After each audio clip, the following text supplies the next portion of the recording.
किसी भूतह घर में जाने पर असल में होता क्या है? क्या दरवाजे के उस पार वाकई कोई अलौकिक शक्ति हमारा इंतजार कर रही होती है?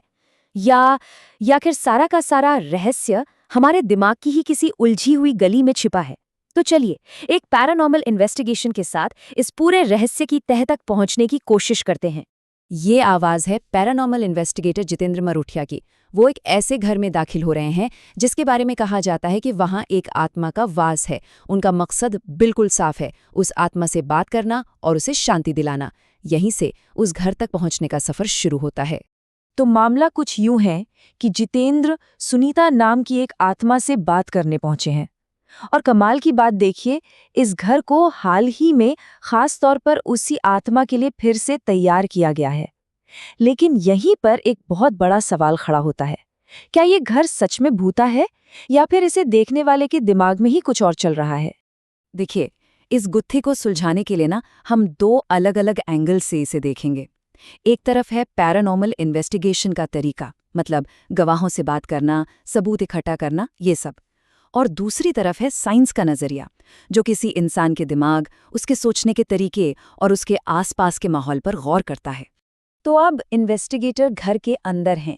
जितेंद्र ने फैसला किया है कि वो बिना किसी आध्यात्मिक सुरक्षा के अंदर जाएंगे। अब से घर के अंदर की हर एक आवाज, हर परछाई, हर ठंडी हवा के झोंके का कोई ना कोई मतलब निकाला जाएगा। माहौल में एक अजीब सा तनाव है। और देखिए, कुछ ही देर में उस रात की पहली घटना हो ही जाती है। दरवाजे के हैंडल को छूते ही एक जोरदार बिजली का झटका। जितेंद्र के लिए ये कोई मामूली घटना नहीं है। उनके हिसाब से ये उस आत्मा की मौजूदगी का पहला और सबसे साफ इशारा है।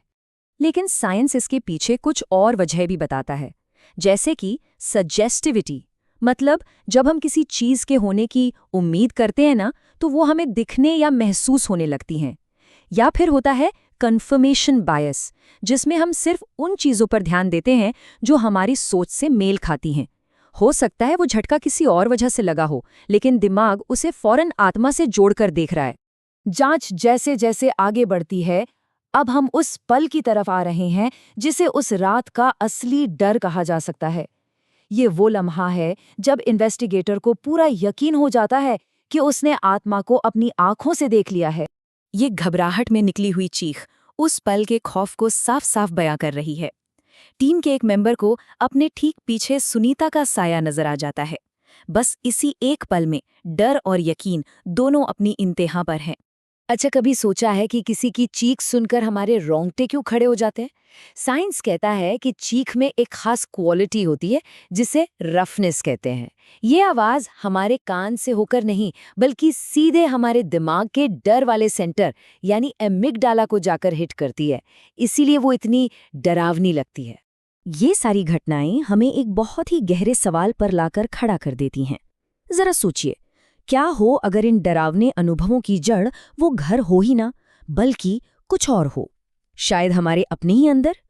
कुछ साइंटिस्ट एक थ्योरी पर काम कर रहे हैं जिसे कहते हैं हॉन्टेड पीपल सिंड्रोम। ये थ्योरी कहती है कि कुछ लोगों का दिमाग ही इस तरह से बना होता है कि उन्हें ऐसी चीजें महसूस होती हैं जो दूसरों को नहीं होती। मतलब मसला भूते घर का नहीं, भूते इंसान का भी हो सकता है। हमारा दिमाग ना हर वक्त पैटर्न ढूंढता रहता है, जैसे बादलों में किसी जानवर का चेहरा देख लेना या फिर अंधेरे में पड़ी रस्सी को सांप समझ लेना। इसे पेरेडोलिया कहते हैं। ये दिमाग की एक आदत है जो कभी कभी हमें ऐसी चीजें भी दिखा सकती है जो असल में वहां होती ही नहीं है।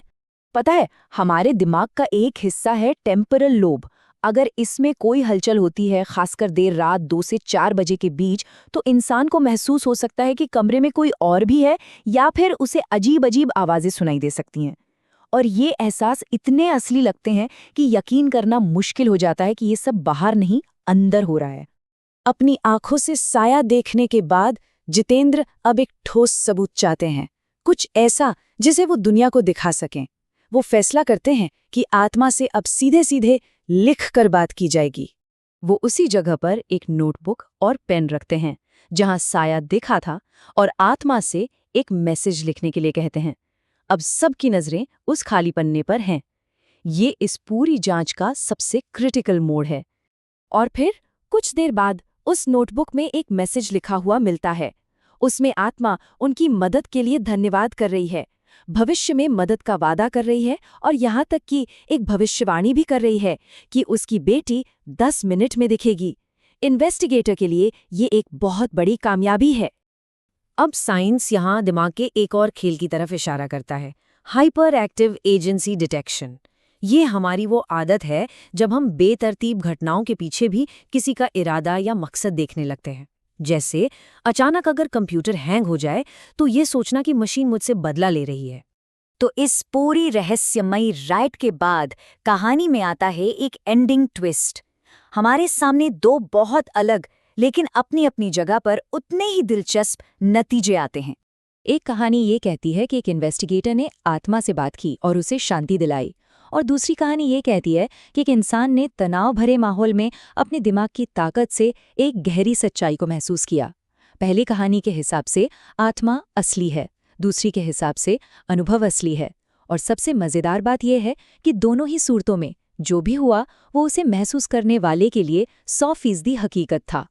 और ये हमें एक आखिरी सवाल के साथ छोड़ जाता है, ज्यादा खौफनाक क्या है, एक ऐसा घर जिसमें एक भूत रहता हो, या एक ऐसा दिमाग जो खुद एक भूत बना सकता हो? असली रहस्य कहाँ छिपा है, बाहर की दुनिया में या हमारे अपने अंदर?